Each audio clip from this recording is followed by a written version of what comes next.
കർത്താവായ യേശുക്രിസ്തുവിൻ്റെ അതിപരിശുദ്ധമായ നാമം വാഴ്ത്തപ്പെടുമാറാകട്ടെ. ഗുഡ് സമരിറ്റൻ മിനിസ്ട്രീസ് അവതരിപ്പിക്കുന്ന വിസ്മയ സന്ദേശത്തിൻ്റെ എല്ലാ മാന്യ പ്രേക്ഷകർക്കും വേഗം വരുന്നവനായ കർത്താവായ യേശുക്രിസ്തുവിൻ്റെ നാമത്തിലുള്ള സ്നേഹാവന്ദനം. കർത്താവിൽ പ്രിയമുള്ളവരെ, നമുക്ക് വീണ്ടും ഒരുമിച്ച് കാണുവാൻ, ദൈവത്തിൻ്റെ മാറ്റമില്ലാത്ത തിരുവചനം ധ്യാനിക്കുവാൻ സർവകൃപാലുവായ കർത്താവ് തന്നിരിക്കുന്ന ഈ വിലപ്പെട്ട അവസരത്തിനായി ഞാൻ കർത്താവിനെ വാഴ്ത്തി സ്തുതിക്കുന്നു. നാം ഈ ദിവസങ്ങളിൽ എന്ത് വിഷയമാണ് ചിന്തിച്ചുകൊണ്ടിരിക്കുന്നത്? ദൈവരാജ്യം അവകാശമാക്കാത്തവർ. ദൈവരാജ്യം അവകാശം ആക്കാത്തവർ. കഴിഞ്ഞ 13 എപ്പിസോഡുകളായി നാം ഈ വിഷയം തുടർച്ചയായിട്ട് ചിന്തിക്കുകയായിരുന്നു. ഇന്നതിൻ്റെ 14ാമത്തെ എപ്പിസോഡിലേക്കാണ് കടന്നു വന്നിരിക്കുന്നത്. ഇന്ന് നമ്മൾ ചിന്തിക്കുന്നത് ജഡത്തിൻ്റെ പ്രവൃത്തിയായ മദ്യപാനം എന്ന ജഡത്തിൻ്റെ പ്രവൃത്തിയെക്കുറിച്ചാണ്. മദ്യപാനം എന്ന ജഡത്തിൻ്റെ പ്രവൃത്തിയുടെ 1ാം ഭാഗം. ചിന്തയ്ക്ക് ആധാരമായി നമുക്കൊരു വാക്യം വായിക്കാം. യെശയ്യാ പ്രവചനം 5-ാം അധ്യായം 11-ാമത്തെ വാക്യം. യെശയ്യാവ് 5:11. അവിടെ എന്താ വായിക്കുന്നത്? അതികാലത്ത് എഴുന്നേറ്റ് മദ്യം തേടി ഓടുകയും വീഞ്ഞു കുടിച്ച് മത്തരായി സന്ധ്യാസമയത്ത് വൈകി ഇരിക്കുകയും ചെയ്യുന്നവർക്കും അയ്യോ കഷ്ടം. വളരെ സുപ്രധാനമായൊരു വാക്യമാണ്. അതികാലത്ത് എഴുന്നേറ്റ് മദ്യം തേടി ഓടുകയും വീഞ്ഞു കുടിച്ച് മത്തരായി സന്ധ്യാസമയത്ത് വൈകി ഇരിക്കുകയും ചെയ്യുന്നവർക്കും അയ്യോ കഷ്ടം. സങ്കീർണമായ നിരവധി പ്രശ്നങ്ങളിലൂടെ കടന്നു പോയിക്കൊണ്ടിരിക്കുന്ന ഒരു ലോകത്തിലാണ് ഇന്ന് ഞാനും നിങ്ങളും ജീവിക്കുന്നത്. ശരിയല്ലേ ഞാൻ പറഞ്ഞത്? പൂർവ്വപിതാക്കന്മാർ പിൻതലമുറയ്ക്ക് കാട്ടിക്കൊടുത്ത ആത്മീയ ധാർമ്മിക മൂല്യങ്ങളൊക്കെ ഇന്ന് കാറ്റിൽ പറത്തിയിരിക്കുകയാണ്. പിതാക്കന്മാർക്കുണ്ടായിരുന്ന ഭക്തിയും വിശ്വാസവും ഒക്കെ ഇന്നത്തെ തലമുറയ്ക്കുണ്ടോ? ഇല്ല. ഇന്നത്തെ ആധുനിക തലമുറയുടെ കോലം കണ്ടാൽ തന്നെ നമുക്ക് കഷ്ടം തോന്നിപ്പോകും. വികൃത വേഷധാരികളും വികൃത കേശധാരികളും ഒക്കെ വർദ്ധിച്ചു പെരുകിയിരിക്കുന്ന ഒരു കാലഘട്ടം. ഇന്ന് വേഷവിധാനം കൊണ്ട് സ്ത്രീ പുരുഷന്മാരെ തിരിച്ചറിയാൻ പോലും കഴിയാത്ത കാലഘട്ടമായിട്ട് മാറിയിരിക്കുന്നു. കീറിയ കാൽച്ചട്ടയിട്ട, താടിയും മുടിയുമൊക്കെ വികൃതമാക്കപ്പെട്ട ഒരു തലമുറ. പിശാച് ഇന്നത്തെ മനുഷ്യനെ കൊണ്ട് വിഡ്ഢിവേഷം കെട്ടിക്കുകയാണ്.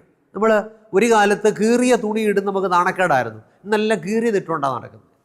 ഒരു കാലത്ത് മര്യാദയ്ക്ക് താടിയും മുടിയും ഒക്കെ ക്രമീകരിച്ച് നടക്കുന്നതായിരുന്നു മര്യാദ. ഇന്ന് തോന്നുന്നത് പോലെ നടക്കുന്നു എന്ന് പറഞ്ഞാൽ പിശാച് ഇന്ന് മനുഷ്യനെ കൊണ്ട് വിഡ്ഢിവേഷം കെട്ടിക്കുന്നു.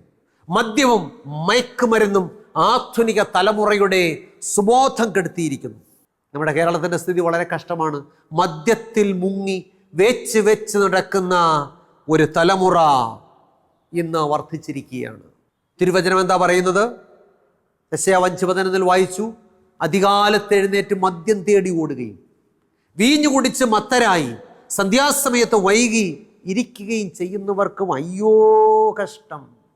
അപ്പം തിരുവചനം അയ്യോ കഷ്ടം എന്ന് മദ്യപാനികളെ നോക്കി പറയുന്നു. അതിൻ്റെ കാരണം എന്താ?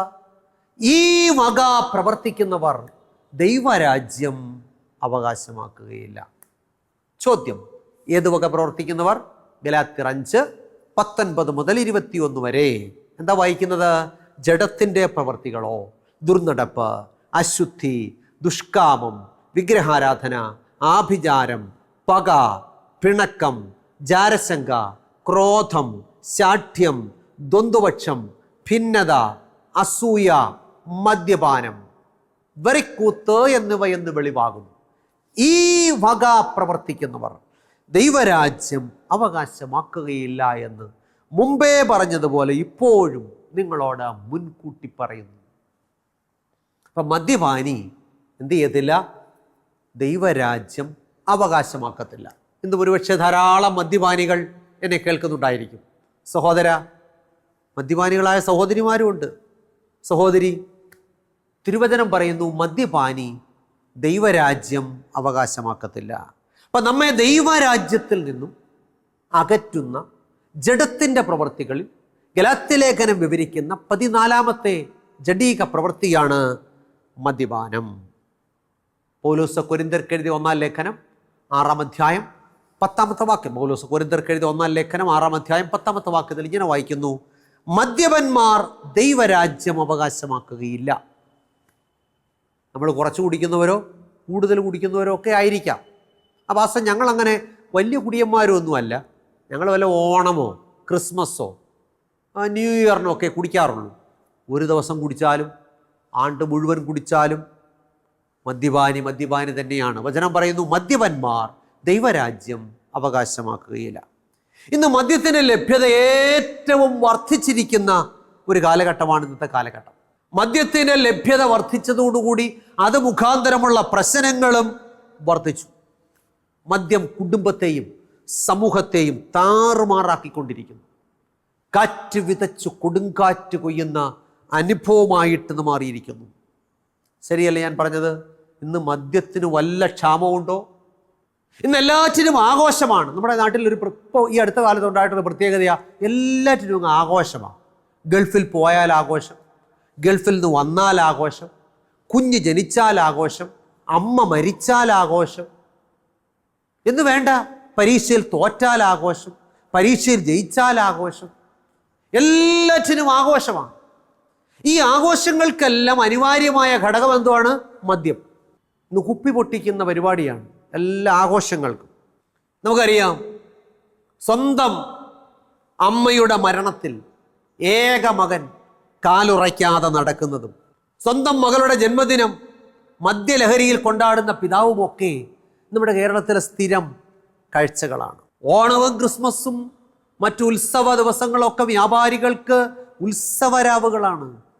അന്ന് വിറ്റ് തീർക്കുന്ന മദ്യത്തിൻ്റെ കണക്കും ലാഭവും ഒക്കെ ഉയർത്തിക്കാട്ടി പത്രദൃശ്യ മാധ്യമങ്ങൾ അഭിമാനം കൊള്ളാറുണ്ട്. തീർത്ഥാടന യാത്രകൾ, മോക്ഷത്തിന് വേണ്ടിയുള്ള യാത്രകളിലൊക്കെ പലപ്പോഴും മദ്യത്തിൻ്റെ ഗന്ധം കലർന്നിട്ടില്ലേ? ബസ്സിൽ കയറാനും സർക്കാർ സ്ഥാപനങ്ങളിൽ ക്യൂ നിൽക്കാനും ഒക്കെ മടി കാണിക്കുന്ന കേരള ജനത മദ്യശാലകളുടെ മുമ്പിൽ വളരെ വിനയത്തോടും വളരെ താഴ്മയോടും പഞ്ചപുച്ഛമടക്കി ക്യൂ നിൽക്കുന്ന കാഴ്ച സ്ഥിരം കാഴ്ചയാണ്. ഞാൻ പലപ്പോഴും റോഡ് യാത്ര ചെയ്യുമ്പോൾ മദ്യവിൽപ്പനശാലകളുടെ മുമ്പിൽ മദ്യപാനികൾ വളരെ ഭവ്യതയോടെ വിനയത്തോടെ ക്ഷമയോടെ കാത്തു കാണാറുണ്ട്. തിരുവചനം പറയുന്നു, അതികാലത്ത് എഴുന്നേറ്റ് മദ്യം തേടി ഓടുകയും വീഞ്ഞു കുടിച്ച് മത്തരായി സന്ധ്യാസമയത്ത് വൈകി ഇരിക്കുകയും ചെയ്യുന്നവർക്കും അയ്യോ കഷ്ടം. എന്താ കാരണം? പൗലോസ് കൊരിന്ത്യർക്ക് എഴുതിയ 1-ാം ലേഖനം 6-ാം അധ്യായം 10-ാമത്തെ വാക്യത്തിൽ പറയുന്നു, മദ്യപന്മാർ ദൈവരാജ്യം അവകാശമാക്കുകയില്ല. എന്നെ കേൾക്കുന്ന പ്രിയമുള്ളവരെ, കേൾക്കുന്ന മദ്യപാനികളായിട്ടുള്ള സഹോദരങ്ങളെ, സഹോദരിമാരെ, മദ്യപാനി ദൈവരാജ്യം അവകാശമാക്കുകയില്ല. ഈ അടുത്ത കാലത്ത് KCBC പുറത്തിറക്കിയ മദ്യസംസ്കാരം മരണസംസ്കാരം എന്നൊരു പുസ്തകം എൻ്റെ കയ്യിൽ കിട്ടി. അതിൽ പ്രൊഫസർ MP മന്മഥൻ എഴുതിയ ഒരു കവിത, ഒരു പ്രാർത്ഥനാ ഗാനമുണ്ട്. മദ്യത്തിൽ മുങ്ങിയ ഇന്നത്തെ കേരളത്തിൻ്റെ അവസ്ഥയെക്കുറിച്ച് ഓർത്ത് പരിതപിച്ച് അദ്ദേഹം എഴുതിയൊരു പ്രാർത്ഥനാ ഗാനം. എനിക്ക് വളരെ ഇഷ്ടപ്പെട്ട ആ പ്രാർത്ഥനാ ഗാനം. അദ്ദേഹത്തിൻ്റെ ഹൃദയത്തിൽ നിന്നുണ്ടായ വേദന ഒരു പ്രാർത്ഥനാ ഗാനമായി പുറത്തേക്ക് വന്നു. അതിങ്ങനെയാണ് ആ പ്രാർത്ഥനാ ഗാനം. സത്യധർമ്മങ്ങളാം തൂണുകളിൽ താങ്ങി ഇത്തര കാക്കുന്ന തമ്പുരാനെ, തൃക്കാലിൽ വീണു വണങ്ങുന്നു നിന്നുടെ വത്സല കേരള മക്കളിതാ. എത്ര നല്ല വരികൾ! സത്യധർമ്മങ്ങളാം തൂണുകളിൽ താങ്ങി ഇത്തര കാക്കുന്ന തമ്പുരാനെ. അപ്പം സത്യവും ധർമ്മവുമാകുന്ന തൂണുകളിൽ താങ്ങി ഈ ലോകത്തെ കാത്തു പരിപാലിക്കുന്ന ദൈവമേ, തൃക്കാലിൽ വീണു വണങ്ങുന്നു നിന്നുടെ വത്സല കേരള മക്കളിതാ. അങ്ങയുടെ കേരള മക്കളാകുന്ന ഞങ്ങൾ അവിടുത്തെ പാദങ്ങളിൽ വീണ് നമസ്കരിക്കുന്നു. എന്താ കാരണം? മദ്യവിപത്തിൻ്റെ നീർച്ചുഴിയിൽപ്പെട്ടു നട്ടം തിരിയുന്നു ഞങ്ങളെല്ലാം. തൃക്കൺ മുനയൊന്നയച്ചാലും ദൈവമേ, രക്ഷിച്ചുകൊണ്ടാലും ദീനബന്ധു. അദ്ദേഹം വത്സല കേരള മക്കൾ ദൈവത്തിൻ്റെ പാദപീഠത്തിൽ വീണ് നമസ്കരിക്കുന്നതിൻ്റെ കാരണം എന്താ? മദ്യവിപത്തിൻ്റെ ചുഴിയിൽപ്പെട്ടു നട്ടം തിരിയുന്നു ഞങ്ങളെല്ലാം. കേരളം മദ്യപാനത്തിൻ്റെ നീർച്ചുഴിയിൽപ്പെട്ട് വട്ടം കറങ്ങുകയാണ്. തൃക്കൺമുനയൊന്നയച്ചാലും ദൈവമേ, അയച്ചാലും രക്ഷിച്ചുകൊണ്ടാലും ദീനബന്ധു. ദൈവമേ, അവിടുത്തെ കണ്ണിങ്ങോട്ടൊന്ന് അയക്കണമേ, ഈ മഹാവിപത്തിൽ നിന്ന് ഞങ്ങളുടെ കേരളത്തെ രക്ഷിക്കണമേ എന്ന് അദ്ദേഹം പ്രാർത്ഥിക്കുകയാണ്. അടുത്ത വരികൾ ഇങ്ങനെയാണ്: പശ്ചിമസാഗരം പോലെ പരന്നുമ സഹ്യനെ പോലെ ഉയർന്നുമിപ്പോൾ, മധ്യമാം രാക്ഷസൻ ഭീകരരൂപിയായി മത്തടിച്ചാർക്കുന്നു കേരളത്തിൽ. പശ്ചിമസാഗരം പോലെ പരന്നും അസഹ്യനെ പോലെ ഉയർന്നുമിപ്പോൾ. പശ്ചിമസാഗരം പോലെ പരന്ന്, അറബിക്കടൽ, പശ്ചിമസാഗരം അറബിക്കടൽ പോലെ പരന്ന്, സഹ്യപർവ്വതത്തെ പോലെ ഉയർന്ന്, മധ്യമാം രാക്ഷസൻ ഭീകരരൂപിയായി മത്തടിച്ചാർക്കുന്നു കേരളത്തിൽ. മധ്യമാകുന്ന രാക്ഷസൻ ഇന്ന് കേരള ഭൂമിയെ മൊത്തത്തിൽ ഗ്രസിച്ചിരിക്കുകയാണ്. പശ്ചിമസാഗരം പോലെ പരന്നുമ സഹ്യനെ പോലെ ഉയർന്നുമിപ്പോൾ, മധ്യമാം രാക്ഷസൻ ഭീകരരൂപിയായി മത്തടിച്ചാർക്കുന്നു കേരളത്തിൽ. അടുത്ത വരികൾ: വിദ്യാലയത്തെക്കാൾ ദൈവാലയത്തെക്കാൾ മദ്യാലയത്തിനു സ്ഥാനമേകി, നാടുമുടിപ്പോർക്കു ബോധമുദിക്കുവാൻ കാരുണ്യവാരിധേ കൈതൊഴുന്നേൻ. എത്ര നല്ല വരികൾ! വിദ്യാലയത്തെക്കാൾ ദൈവാലയത്തെക്കാൾ മദ്യാലയത്തിനു സ്ഥാനമേകി. ഇപ്പൊ വിദ്യാലയത്തെക്കാളും ദൈവാലയത്തെക്കാളും മദ്യാലയങ്ങൾക്ക് സ്ഥാനം നൽകി, നാട് മുടിപ്പോർക്കു ബോധമുദിക്കുവാൻ, നാട് മുടിക്കുന്നവർക്ക് ബോധമുദിക്കുവാൻ കാരുണ്യവാരുധേ കൈതൊഴുന്നേൻ. ദൈവത്തോടുള്ള പ്രാർത്ഥനയാണ് പ്രൊഫസർ എം പി മന്മഥൻ്റെ മനോഹരമായ പ്രാർത്ഥന. ദൈവമേ, വിദ്യാലയത്തെക്കാളും ദൈവാലയത്തെക്കാളും ഇന്ന് മദ്യാലയങ്ങൾ കൂടിക്കൊണ്ടിരിക്കുകയാണ്. അങ്ങനെ നാട് മുടിക്കുന്ന പ്രിയപ്പെട്ടവർക്ക് ബോധമുദിക്കുവാൻ അവിടുന്ന് കരുണ ചെയ്യണമേ. അടുത്ത വരികൾ ഇങ്ങനെയാണ്: മദ്യം വിഷമാണെന്നോദിയ നമ്മുടെ സദ്ഗുരുദേവൻ പിറന്ന നാട്ടിൽ. ശ്രീനാരായണ ഗുരു അദ്ദേഹം എന്താ പറഞ്ഞത്? മദ്യം വിഷമാണ്, അതുണ്ടാക്കരുത്, കൊടുക്കരുത്, കുടിക്കരുത് എന്നൊക്കെ അദ്ദേഹം അദ്ദേഹം പിറന്നു വീണ ഈ കേരള ഭൂമിയിൽ മദ്യവിഷം കൊണ്ടു മർത്യരെ കൊല്ലുന്ന ദുഷ്ടത വാഴുന്ന കാലം വന്നു. അങ്ങനെ പറഞ്ഞ ശ്രീനാരായണ ഗുരുദേവൻ പിറന്ന ഈ നാട്ടിൽ ഇന്ന് മദ്യവിഷം കൊണ്ട് മർത്യരെ കൊല്ലുന്ന കാലം വന്നു. എത്രയോ കുടുംബങ്ങൾ തകർന്ന് തരിപ്പണമാകുന്നു, എത്രയോ സഹോദരങ്ങൾ രോഗികളായിട്ട് മാറുന്നു. അടുത്ത വരികൾ: സത്യപ്രകാശമേ വന്നാലും ഞങ്ങളെ രക്ഷിക്കുവാൻ ഈ ഇരുട്ടിൽ നിന്നും, മദ്യപിശാചിനെ ഹോമിക്കും ഞങ്ങൾക്ക് യജ്ഞത്തിൻ ശക്തിയായി തീർന്നാലും നീ. അതുകൊണ്ട് അദ്ദേഹത്തിൻ്റെ പ്രാർത്ഥന ഇങ്ങനെയാണ്: സത്യപ്രകാശമേ, അങ്ങ് വന്ന് ഞങ്ങളെ ഈ മഹാവിപത്തിൽ നിന്നും രക്ഷിക്കണമേ. പ്രിയമുള്ളവരെ, മദ്യത്തിൽ മുങ്ങിയ നമ്മുടെ നാടിൻ്റെ അവസ്ഥയാണ് ഈ കവിതയിലൂടെ പ്രൊഫസർ എം പി മന്മഥൻ പറയുന്നത്. തിരുവചനം പറയുന്നു, മദ്യപാനി ദൈവരാജ്യം അവകാശമാക്കത്തില്ല. സദൃശ്യവാക്യങ്ങൾ 28, സദൃശ്യവാക്യങ്ങൾ 23, 29 മുതൽ 32 വരെ. സദൃശ്യവാക്യങ്ങൾ 23, 29 മുതൽ 32 വരെ ഇപ്രകാരം രേഖപ്പെടുത്തിയിരിക്കുന്നു: ആർക്ക് കഷ്ടം, ആർക്ക് സങ്കടം, ആർക്ക് കലഹം, ആർക്ക് ആവലാതി, ആർക്ക് കൺചുവപ്പ്, ആർക്ക് അനാവശ്യമായ മുറിവുകൾ. ആർക്കാ ഇതൊക്കെ ഉള്ളത്? വീഞ്ഞു കുടിച്ചുകൊണ്ട് നേരം വൈകിപ്പിക്കുന്നവർക്കും മദ്യം രുചി നോക്കുവാൻ പോകുന്നവർക്കും തന്നെ. അടുത്ത വാക്ക് ഇങ്ങനെയാണ്: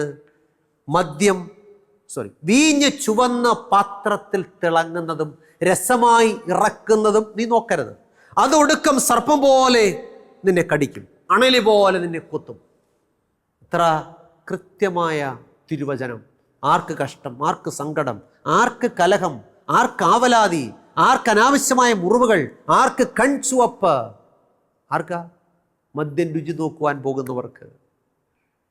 മദ്യം രസമായിട്ട് ഇറക്കുന്നതും വീഞ്ഞ് ചുവന്ന് പാത്രത്തിൽ തിളങ്ങുന്നതും സഹോദരൻ നീ നോക്കരുത്. അത് അവസാനം സർപ്പം പോലെ നിന്നെ കടിക്കും, ആണലി പോലെ നിന്നെ കൊത്തും, നിന്നെ തകർത്ത് തരിപ്പണമാക്കുന്ന മഹാവിപത്താണ് മദ്യപാനം. അപ്പം മനുഷ്യ സമൂഹത്തെ കാർന്ന് തിന്നുകൊണ്ടിരിക്കുന്ന മഹാരോഗമായി ഇന്ന് മദ്യപാനം മാറിയിരിക്കുന്നു. മദ്യം നമ്മുടെ ശരീരത്തെയും ആരോഗ്യത്തെയും സാരമായി ബാധിക്കുന്നു. മദ്യം അന്നനാളത്തിൽ ക്യാൻസറിന് കാരണമാകും. എന്താ കാരണം? കത്തിച്ചാൽ കത്തുന്ന ചാരായമാണെന്ന് പലരും അകത്താക്കുന്നത്. ഈ ആസിഡ്, ശക്തിയേറിയ ആസിഡ് നമ്മുടെ അന്നനാളത്തിൽ വ്രണങ്ങൾ ഉണ്ടാക്കുകയും ക്രമേണ അത് ക്യാൻസറായിട്ട് മാറുകയും ചെയ്യും. മദ്യം നമ്മുടെ ഉദരത്തെയും ദഹന പ്രക്രിയയും ക്രമരഹിതമാക്കുന്നു. ഗ്യാസ് ട്രബിൾ, അസിഡിറ്റി ഒക്കെ ഉണ്ടാകുന്നു. ഹൃദയതാളം ക്രമം തെറ്റുന്നു. കൈകൾക്കും കാൽപാദങ്ങൾക്കും സ്പർശനശേഷി കുറയുന്നു. മദ്യപാനി സാധാരണ പറയാറുള്ള പ്രശ്നമാണ് നെഞ്ചരിച്ചിലും നെഞ്ചിനകത്ത് വലിയ അസ്വസ്ഥതയാണ്. എന്താ? മദ്യപാനം മൂലം ശരീരം ബലഹീനമാകുന്നതിൻ്റെ ലക്ഷണമാണ് അത്. ചിലർക്ക് ശരീരം മുഴുവൻ നീര് വന്നുകൊണ്ട് വീർക്കാൻ തുടങ്ങും. എന്തുകൊണ്ടാണത്? ചിലർ മദ്യപാനികൾക്ക് വലിയ ക്ഷീണവും അവശതയും ഉണ്ടാകാറുണ്ട് ചിലർക്ക്. കാരണം ചെല്ലുന്ന മദ്യത്തിൻ്റെ വീര്യം കുറയ്ക്കാൻ ശരീരം തന്നെ എന്ത് ചെയ്യും? ശരീരത്തിനകത്തുള്ള ജലാംശം വലിച്ചെടുക്കും. അപ്പോൾ വലിയ പരദാഹം, രാവിലെ എഴുന്നേറ്റാൽ ഒരു പൊന്ത വെള്ളമൊക്കെ കുടിക്കുന്നത്, വലിയ ദാഹവും ക്ഷീണവും അനുഭവപ്പെടുന്നു. ശരീരത്തിന് ആവശ്യമായ രക്തവും ഗ്ലൂക്കോസും ഉൽപ്പാദിപ്പിക്കുന്നതും ഭക്ഷണത്തിലൂടെ ശരീരത്തിലെത്തുന്ന പോഷകാംശങ്ങളെ ശരീരത്തിന് ഉപയോഗപ്രദമായ രീതിയിൽ മാറ്റുന്നത് കരളാണ്. എന്നാൽ ഈ മദ്യം എന്ത് ചെയ്യുന്നു? കരളിൻ്റെ പ്രവർത്തനത്തെ താറുമാറാക്കും. അവസാനം കരൾ വീക്കം ഉണ്ടാകും, ലിവർ സിറോസിസ്. നമ്മൾ മദ്യപാനികൾക്ക് ഉണ്ടാകുന്ന ഏറ്റവും വലിയ പ്രശ്നമാണ് ലിവർ സിറോസിസ്. ചില മദ്യപാനികൾ ഛർദ്ദിച്ച് അവശരായി വഴിവക്കിലും ബസ് സ്റ്റാൻഡിലും ഓടകളിലും ഒക്കെ കിടക്കുന്ന നമ്മൾ കാണാറുണ്ട്. എന്താ കാരണം? മദ്യം ചെല്ലുന്നത് ചെറുകുടലിന് ഹാനികരമാകിയാൽ ചെറുകുടൽ എന്ത് ചെയ്യും? അങ്ങോട്ടുള്ള വാൽവ് അങ്ങ് അടയ്ക്കും. അപ്പോൾ എന്ത് ചെയ്യും? കുടിച്ചതും കഴിച്ചതും എല്ലാം പുറത്തേക്ക് തള്ളും. ഇതാണ് ഛർദിൽ. നമ്മുടെ ചുറ്റുപാടുകളിലേക്ക് നോക്കിയാൽ നട്ടുച്ചയ്ക്കും നട്ടപ്പാതിരയ്ക്കും എരിപൊരി വെയിലത്തും പെരുമഴയത്തുമൊക്കെ ഛർദിച്ചവശരായി നായ്ക്കളുടെ സ്നേഹപരിചരണമേറ്റ് കിടക്കുന്ന എത്രയോ യുവത്വങ്ങൾ, എത്രയോ വ്യക്തിത്വങ്ങളെയാണ് നമ്മൾ ദിനം പ്രതി കണ്ടുമുട്ടാറുള്ളത്. പ്രിയമുള്ളവരെ, മദ്യം നമ്മുടെ ആരോഗ്യത്തെയും മദ്യം നമ്മുടെ ശരീരത്തെയും നശിപ്പിക്കുന്നു. ഒരു കാര്യം വചനം പറയുന്നുണ്ട്, നാം നമ്മുടെ ശരീരത്തെ മദ്യപാനം കൊണ്ട് നശിപ്പിച്ചാൽ ദൈവം നമ്മയും നശിപ്പിക്കും. ഞാൻ പറഞ്ഞ വാചകം ശ്രദ്ധിച്ചോ? നമ്മുടെ ശരീരത്തെ മദ്യപാനം കൊണ്ട് നാം നശിപ്പിച്ചാൽ ദൈവം നമ്മയും നശിപ്പിക്കുമെന്ന് അപ്പോസ്തലനായ പൗലോസ് കൊരിന്ത്യർക്ക് എഴുതിയ 1-ാം ലേഖനം 3-ാം അധ്യായം 16-17 വാക്യങ്ങൾ ഇങ്ങനെ വായിക്കുന്നു. എന്ത് വായിക്കുന്നു? നിങ്ങൾ ദൈവത്തിൻ്റെ മന്ദിരമെന്നും ദൈവത്തിൻ്റെ ആത്മാവ് നിങ്ങളിൽ വസിക്കുന്നു എന്നും അറിയുന്നില്ലയോ? ദൈവത്തിൻ്റെ മന്ദിരം നശിപ്പിക്കുന്നവനെ ദൈവം നശിപ്പിക്കും. അപ്പോൾ വചനം എന്താ പറയുന്നത്? നിങ്ങൾ ദൈവത്തിൻ്റെ മന്ദിരം, ദൈവത്തിൻ്റെ ആത്മാവ് നിങ്ങളിൽ വസിക്കുന്നു എന്ന് നിങ്ങൾ അറിയുന്നില്ലയോ? ദൈവത്തിൻ്റെ മന്ദിരം നശിപ്പിക്കുന്നവനെ ദൈവം നശിപ്പിക്കും. അപ്പം നാം ദൈവം വസിക്കേണ്ട മന്ദിരങ്ങളാണ്. നമ്മുടെ ശരീരം എന്താണ്? ദൈവം വസിക്കേണ്ട മന്ദിരങ്ങളാണ്. തിരുവചനം പറയുന്നു, ഈ വക പ്രവർത്തിക്കുന്നവർ ദൈവരാജ്യം അവകാശമാക്കുകയില്ല. അപ്പം നാം ഓരോരുത്തരും ദൈവം വസിക്കേണ്ട മന്ദിരങ്ങളാണ്. ദൈവം വസിക്കേണ്ട മന്ദിരത്തെ നാം നശിപ്പിച്ചാൽ ദൈവം നമ്മെയും എന്ത് ചെയ്യും? നശിപ്പിക്കും എന്ന് ദൈവത്തിൻ്റെ വചനം നമ്മെ പഠിപ്പിക്കുന്നു. നമുക്കറിയാം, അതുകൊണ്ട് നമ്മുടെ ശരീരമാകുന്ന മന്ദിരത്തെ നാം വിശുദ്ധമായിട്ട് സൂക്ഷിക്കേണ്ടത് ആവശ്യമാണ്. എന്ന് പറഞ്ഞാൽ മദ്യപാനം എന്ന വിപത്തിൽ നിന്ന് നമ്മൾ ഒഴിഞ്ഞിരിക്കേണ്ടത് ആവശ്യമാണ്. അഹരോനോട് ദൈവപ്രകാരം ഒരു കാര്യം പറഞ്ഞു. ലേവ്യ പുസ്തകം 10-ാം അധ്യായം 8-9 വാക്യങ്ങൾ. അവിടെ എന്താ വായിക്കുന്നത്? യഹോവ അഹരോനോട് അരുളി ചെയ്തത്, നീയും നിന്റെ പുത്രന്മാരും മരിച്ചു പോകാതിരിക്കേണ്ടതിന് സമാഗമന കൂടാരത്തിൽ കിടക്കുമ്പോൾ വീഞ്ഞും മദ്യവും കുടിക്കരുത്. ഇത് നിങ്ങൾക്ക് തലമുറ തലമുറയായി എന്നേക്കുമുള്ള ചട്ടമായിരിക്കണം.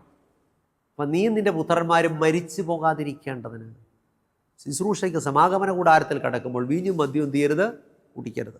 ഇത് നിങ്ങൾക്ക് തലമുറ തലമുറയായി എന്നേക്കുമുള്ള ചട്ടമായിരിക്കണം. ദൈവത്തിന് സ്തോത്രം. അപ്പം പഴയ നിയമകാലത്ത് സമാഗമന കൂടാരത്തിൽ ശുശ്രൂഷയ്ക്ക് കിടക്കുമ്പോൾ ദൈവത്തിൻ്റെ വേലക്കാരായ ശുശ്രൂഷകന്മാർ എത്രമാത്രം വിശുദ്ധിയുള്ളവരായിരിക്കണമെന്ന് തിരുവചനം ഇത് നമ്മെ ഓർപ്പിക്കുന്നു. ഇന്നത്തെ ശുശ്രൂഷകന്മാരോട് എന്താ, പുതിയ നിയമ ശുശ്രൂഷകന്മാരോട് ദൈവത്തിന് പറയാനായിട്ടുള്ളത്? തിമത്യോസിൻ്റെ 1-ാം ലേഖനം 3-ാം അധ്യായം 8-ാമത്തെ വാക്യം. തിമത്യോസിൻ്റെ 1-ാം ലേഖനം 3-ാം അധ്യായം 8-ാമത്തെ വാക്യം. അവരുടെ ശുശ്രൂഷകന്മാരും ഘനശാലികളായിരിക്കണം, ഇരുവാക്കുകാരും മദ്യപന്മാരും ദുർലാഭമോഹികളും അരുത്. ഇപ്പം പാസ്റ്റർമാർ, ശുശ്രൂഷകന്മാർ, ഉപദേശിമാർ എങ്ങനെയായിരിക്കണം? ഘനശാലികളായിരിക്കണം, ഇരുവാക്കുകാരും മദ്യപന്മാരും ദുർലാഭമോഹികളും അരുത്. അപ്പം മദ്യപാനികളായിരിക്കരുത്. വീണ്ടും തീത്തോസിൻ്റെ ലേഖനം 1-ാം അധ്യായം 7-ാമത്തെ വാക്യം. തീത്തോസിൻ്റെ ലേഖനം 1-ാം അധ്യായം 7-ാമത്തെ വാക്യത്തിൽ ഇങ്ങനെ വായിക്കുന്നു, അധ്യക്ഷൻ ദൈവത്തിൻ്റെ ഗൃഹവിചാരകനാകിയാൽ അനിന്യനായിരിക്കണം. അപ്പം ശുശ്രൂഷകന്മാർ മറ്റുള്ളവർ കുറ്റം പറയാൻ ഇട കൊടുക്കുന്നവരായിരിക്കും, അനിന്യരായിരിക്കണം. എന്നിട്ടോ തന്നിഷ്ടക്കാരനും കോപിയും മദ്യപ്രിയനും തല്ലുകാരനും ദുർലാഭമോഹിയും അരുത്. ശുശ്രൂഷകന്മാരോട് പറയാണ്, അധ്യക്ഷൻ ദൈവത്തിൻ്റെ ഗൃഹവിചാരകനാകയാൽ അനിന്ദ്യനായിരിക്കണം, ആരും കുറ്റം പറയുന്നവനായിരിക്കരുത്. പിന്നെ എന്തൊക്കെ പാടില്ല? തന്നിഷ്ടക്കാരനും കോപിയും മദ്യപ്രിയനും തല്ലുകാരനും ദുർലാഭമോഹിയും അരുത്. അങ്ങനെയുള്ളവർ ശുശ്രൂഷകന്മാരാകരുത്. ഇപ്പം മദ്യപിച്ച് ജീവിക്കുന്ന വ്യക്തിയാണെങ്കിൽ ശുശ്രൂഷയിൽ നിൽക്കാനുള്ള യോഗ്യതയില്ല. അങ്ങനെയുള്ളവർ ശുശ്രൂഷകന്മാരാകരുത്. ദൈവത്തിന് സ്തോത്രം. ഇപ്പം സമൂഹത്തിൻ്റെ എല്ലാ തലങ്ങളെയും മദ്യം ഇന്ന് ബാധിച്ചിരിക്കുന്നു. ഇന്ന് നാം കാണുന്ന സിനിമയും സീരിയലും മാധ്യമ പരസ്യങ്ങളും ഒക്കെ ശ്രദ്ധിച്ചാൽ ഇതെല്ലാം ജനത്തെ മദ്യപാനത്തിലേക്ക് വലിച്ചടിപ്പിക്കുന്നവയാണ്. നമ്മൾ ശ്രദ്ധിച്ചിട്ടുണ്ടോ? മദ്യപാന രംഗങ്ങളില്ലാത്ത സിനിമകളോ സീരിയലുകളോ ഉണ്ടോ? ഏത് ടി വി പ്രോഗ്രാം നോക്കാൻ അതിനകത്തെല്ലാം മദ്യപാന രംഗങ്ങളുണ്ട്. അതിൻ്റെ കൂടെ കാണിക്കുന്നുണ്ട് മദ്യപാനം ആരോഗ്യത്തിന് ഹാനികരമെന്ന് കടുകിൻ്റെ വലിപ്പത്തിലുള്ള അക്ഷരത്തിൽ കാണിക്കുന്നുണ്ട്. അതാര് കാണുന്നത്? കാണുന്നത് എന്താണ്? ഇഷ്ട നടന്മാർ അല്ലെങ്കിൽ അഭിനേതാക്കൾ മദ്യപിക്കുന്ന രംഗങ്ങളാണ്. അതിനെ ബഹുമാനത്തോടെ കാണുന്ന സമൂഹം. ഇത് കണ്ടു വളരുന്ന തലമുറ എന്ത് ചെയ്യുന്നു? മദ്യപാനം ഏതോ ഒരു വലിയ കാര്യമാണെന്ന ചിന്തയിൽ അവരത് ഏറ്റെടുക്കുന്നു. കാരണം തങ്ങൾ ബഹുമാനിക്കുന്ന, തങ്ങൾ മാനിക്കുന്ന ആളുകൾ, സമൂഹത്തിൽ ഉന്നതന്മാരായിട്ടുള്ള ആളുകൾ, അവരുടെ പരിപാടികളിലൊക്കെ അവർ മദ്യപിക്കുന്നു. അവർക്കാവാമെങ്കിൽ നമുക്കെന്തുകൊണ്ടായിക്കൂടാ? അതാ ഞാൻ പറഞ്ഞത്, ഇന്നത്തെ സിനിമകളും സീരിയലുകളും എല്ലാം മാധ്യമ പരസ്യങ്ങളുമൊക്കെ മനുഷ്യനെ മദ്യപാനത്തിലേക്ക് വലിച്ച് അടുപ്പിക്കുന്നവയാണ്. ദൈവമക്കൾ ഈ മാരണത്തിൻ്റെ വാതിൽ ഒഴിഞ്ഞു പോകേണ്ടതാണ്. തിരുവചനം പറയുന്നു, അധികാലത്ത് എഴുന്നേറ്റ് മദ്യം തേടി ഓടുകയും വീഞ്ഞു കുടിച്ച് മത്തരായി സന്ധ്യാസമയത്ത് വൈകിയിരിക്കുകയും ചെയ്യുന്നവർക്കും അയ്യോ കഷ്ടം. എന്താ കാരണം? ഈ വക പ്രവർത്തിക്കുന്നവർ ദൈവരാജ്യം അവകാശമാക്കുകയില്ല. ഇങ്ങനെ കേൾക്കുന്ന പ്രിയമുള്ളവരെ, ഇങ്ങനെ കേൾക്കുന്ന പല മദ്യപാനികൾക്ക് ഇത് കേൾക്കുമ്പോൾ ചിലപ്പോൾ ദേഷ്യം വരും. ഇയാൾക്ക് വേറെ തൊഴിലൊന്നും ഇല്ലയോ എന്ന് ചിന്തിക്കും. ഞങ്ങളുടെ കാര്യം ഞങ്ങൾ നോക്കിക്കോളാം. പ്രിയമുള്ളവരെ, തിരുവചനത്തിൻ്റെ മുന്നറിയിപ്പ് അവഗണിച്ചാൽ നാം നാശത്തിലേക്കാണ് പോകുന്നത്. വചനം പറയുന്നു, മദ്യപാനി ദൈവരാജ്യം അവകാശമാക്കത്തില്ല. അപ്പോൾ നമ്മുടെ ഈ നാളുകളിൽ നമ്മുടെ ആരോഗ്യത്തെ നശിപ്പിക്കുന്ന, നമ്മുടെ കുടുംബത്തെ തകർക്കുന്ന, നമ്മുടെ കുഞ്ഞുങ്ങളെ അനാഥരാക്കുന്ന, സമൂഹത്തെ ദുഷിപ്പിക്കുന്ന, നമ്മുടെ കേരളത്തിൻ്റെ സംസ്കാരത്തെ തന്നെ, എത്ര നല്ല സംസ്കാരത്തിന് ഉടമകളായിരുന്നു നമ്മൾ. ഇന്ന് മദ്യപാനികൾ വർദ്ധിച്ചതോടുകൂടി കേരളത്തിൻ്റെ സംസ്കാരം തന്നെ മാറി മറിഞ്ഞുകൊണ്ടിരിക്കുകയാണ്. പ്രിയമുള്ളവരെ, മാന്യമായിട്ട് പെരുമാറിയിരുന്ന, മാന്യമായിട്ട് ഇടപെട്ടിരുന്ന നല്ലൊരു സമൂഹം നമുക്കുണ്ടായിരുന്നു. എന്നാൽ മദ്യപാനികൾ കാണിക്കുന്ന വിക്രിയകൾ നമ്മുടെ സംസ്കാരത്തെ പോലും ബാധിക്കുന്നവയാണ്. അതുകൊണ്ട് നമുക്ക് ഈ ദിവസങ്ങൾ തീരുമാനമെടുക്കാം. കർത്താവേ, എന്നെ ദൈവരാജ്യത്തിൽ നിന്നും പുറത്താക്കുന്ന മദ്യപാനമെന്ന ഈ വിപത്തിൽ നിന്നും എനിക്കൊരു വിടുതൽ നൽകണമേ. അനേകം മാതാപിതാക്കൾ ഇന്ന് കണ്ണുനീരിലാണ്. അനേക ഭാര്യമാർ ഇന്ന് കണ്ണുനീരിലാണ്. എന്താ കാരണം? മദ്യപാനം സമൂഹത്തെ കാർന്നു തിന്നുന്ന മാരക രോഗമായിട്ട് മാറിയിരിക്കുകയാണ്. മുക്കിന് മുക്കിന് ഇന്ന് മദ്യശാലകളുണ്ട്. അവിടെയൊക്കെ തിക്കും തിരക്കുമാണ്. വാഹനം ഓടിച്ചു പോകാൻ പോലും പറ്റാത്ത വിധത്തിൽ തിരക്കാണ്. സന്ധ്യാസമയങ്ങളിൽ രാവിലെ മുതലേ തിരക്കാണ്. ഈ വക പ്രവർത്തിക്കുന്നവർ ദൈവരാജ്യം അവകാശമാക്കുകയില്ല. ദൈവത്തിൻ്റെ വചനം പറയുമ്പോൾ തിരുവചനത്തിൻ്റെ ആഹ്വാനം ഉൾക്കൊണ്ടുകൊണ്ട് ഈ നല്ല പ്രഭാതത്തിൽ ഒരു തീരുമാനമെടുക്കാൻ സാധിക്കും. മദ്യപാനം എന്ന വിപത്തിനോട് ഞാൻ വിട പറയുന്നു. ഇതെൻ്റെ ദൈവത്തിന് ഇഷ്ടമല്ലാത്ത പാപമാണ് എന്ന് ഞാൻ തിരിച്ചറിഞ്ഞ് എന്നെ തന്നെ സമർപ്പിക്കുന്നു എന്ന് തീരുമാനമെടുക്കുന്നുവെങ്കിൽ ഇന്ന് സ്വർഗ്ഗം സന്തോഷിക്കും. ഞാൻ പ്രാർത്ഥിക്കാനായിട്ട് പോവുകയാണ്. എന്നോട് ചേർന്ന് പ്രാർത്ഥിക്കാം. കർത്താവ് ഈ പാപത്തെ അതിജീവിക്കാനുള്ള കൃപ നമുക്ക് നൽകും. അടിയങ്ങളെ സ്നേഹിക്കുന്ന ഞങ്ങളുടെ നല്ല ദൈവമേ, സ്വർഗ്ഗസ്ഥ പിതാവേ, നരങ്ങളെ കേൾപ്പിച്ച മാറ്റമില്ലാത്ത തിരുവചനത്തിനായിട്ട് സ്തോത്രം. കർത്താവേ, മദ്യപാനമെന്ന ജഡത്തിൻ്റെ പ്രവൃത്തി ദൈവരാജ്യത്തിൽ നിന്നും നമ്മെ പുറത്താക്കുമെന്ന് അടിയങ്ങളെ കേൾപ്പിച്ച കൃപയ്ക്കായിട്ട് സ്തോത്രം. അതിനാൽ മദ്യപാനമെന്ന ഈ മാരക വിപത്ത് ഒഴിഞ്ഞു പോകുവാനുള്ള കൃപ കർത്താവ് അടിയങ്ങൾക്ക് നൽകണമേ. ദൈവവചനത്തിനനുസരിച്ച് വിശുദ്ധിയുള്ള ജീവിതം നയിപ്പാൻ അടിയങ്ങളെ സഹായിക്കണമേ. ഇന്ന് വചനം കേട്ട എല്ലാ പ്രിയപ്പെട്ടവരെയും കർത്താവ് അനുഗ്രഹിക്കണമേ. മദ്യപാനത്താൽ തകർന്നുകൊണ്ടിരിക്കുന്ന കുടുംബങ്ങൾക്കായിട്ട് പ്രാർത്ഥിക്കുന്നു. ആ കുടുംബങ്ങൾക്കൊരു വിടുതൽ കൊടുക്കണമേ. അവിടെ മദ്യപാനിയായ സഹോദരൻ അല്ലെങ്കിൽ സഹോദരി ഉണ്ടെങ്കിൽ അവർക്കൊരു വിടുതൽ കൊടുക്കണമേ കർത്താവേ. അതിനെ അതിജീവിപ്പാനുള്ള കൃപ കർത്താവ് കൊടുക്കണമേ. രോഗത്തിലും ഭാരത്തിലും കഷ്ടതയിലും കണ്ണുനീരിലൊക്കെ ആയിരിക്കുന്ന അനേകർ കേൾക്കുന്നുണ്ടല്ലോ. അവരോടെല്ലാം കർത്താവ് മനസ്സലിയണമേ. അവിടുന്ന് മനസ്സലിവുള്ള നല്ല ദൈവമായിരിക്കാൻ സ്തോത്രം. മാനസിക സംഘർഷങ്ങളാൽ ഭാരപ്പെടുന്നവർ കേൾക്കുന്നുണ്ടല്ലോ. കർത്താവിൻ്റെ വിടുതലിൻ്റെ കരം നീട്ടണമേ. അവിടുന്ന് നിങ്ങളുടെ പ്രാർത്ഥന കേട്ട കൃപയ്ക്കായിട്ട് സ്തോത്രം. മാനവ മഹത്വം കർത്താവ് എടുക്കണമേ. യേശു ക്രിസ്തുവിൻ്റെ ധന്യമുള്ള നാമത്തിൽ തന്നെ പിതാവേ, ആമേൻ. പ്രിയമുള്ളവരെ, ദൈവമായ കർത്താവ് നമ്മെ സഹായിക്കട്ടെ. എല്ലാ ഞായറാഴ്ചയും രാവിലെ 6:30 ജയ്ഹിന്ദ് ചാനലിലുള്ള ഈ സംപ്രേഷണങ്ങൾ കാണുക, കേൾക്കുക, മറ്റുള്ളവരോട് പറയുക. യൂട്യൂബിലും കാണാൻ ജോയ്മോൻ മത്തായി എന്ന് ടൈപ്പ് ചെയ്താൽ നമുക്ക് ദൈവത്തിൻ്റെ വചനം നന്നായിട്ട് ഗ്രഹിക്കുവാനും നന്നായിട്ട് പഠിക്കുവാനും ദൈവവചനത്തിനനുസരിച്ച് നമ്മുടെ ജീവിതങ്ങളെ ക്രമീകരിച്ച് വിശുദ്ധിയുള്ള ജീവിതം നയിച്ച് ദൈവരാജ്യത്തിന് അവകാശികളായി തീരുവാൻ കർത്താവ് സഹായിക്കട്ടെ. എല്ലാവർക്കും നല്ലൊരു ദിവസം ആശംസിക്കുന്നു. ദൈവമായ കർത്താവ് നമ്മെ സഹായിക്കുമാറാകട്ടെ. ആമേൻ. ദൈവനാമത്തിന് മഹത്വമുണ്ടാകട്ടെ. പാസ്റ്റർ ജോയ്മോൻ മത്തായി എഴുതിയ സത്യസഭ എന്ന പുതിയ പുസ്തകം നിങ്ങളെ പരിചയപ്പെടുത്തുന്നു. ദൈവത്തിന് ഒരു സഭയുണ്ടോ? ഇന്ന് ലോകത്തിൽ കാണുന്ന എല്ലാ സഭകളും സത്യസഭകളാണോ? ഉൽപ്പത്തി മുതൽ മലാഖി വരെയുള്ള പുസ്തകങ്ങൾ സത്യസഭയ്ക്ക് ബാധകമല്ലേ? സത്യസഭ ദൈവകൽപ്പനകൾ മാറിപ്പോയി എന്ന് അവകാശപ്പെടുന്നവരുടെ കൂട്ടമാണോ? സത്യസഭയിലേക്ക് ദൈവം തെളിച്ചിട്ടിരിക്കുന്ന വഴി ഏതാണ്? തുടങ്ങി സത്യസഭയെക്കുറിച്ച് നാം അവശ്യം അറിഞ്ഞിരിക്കേണ്ട വിലപ്പെട്ട അറിവുകൾ കോർത്തിണക്കിയ പുസ്തകം. ഈ പുസ്തകം ആവശ്യമുള്ളവർ ഞങ്ങളെ വിളിക്കേണ്ട നമ്പർ 9747097977. നമ്പർ ഒരിക്കൽ കൂടെ പറയാം, 9747097977. പ്രവചന ശബ്ദം ക്രൈസ്തവ കുടുംബ മാസിക. സമകാലീന സംഭവങ്ങൾ, ആരോഗ്യ ദൂതുകൾ, പ്രവചനങ്ങൾ എന്നിവ കോർത്തിണക്കിയ ഉത്തമ കുടുംബ മാസിക. വാർഷിക വരിസംഖ്യ 200 രൂപ മാത്രം. വരിക്കാരാകുവാൻ ആഗ്രഹിക്കുന്നവർ വിളിക്കേണ്ട ഫോൺ നമ്പർ 9168433122 9747097977.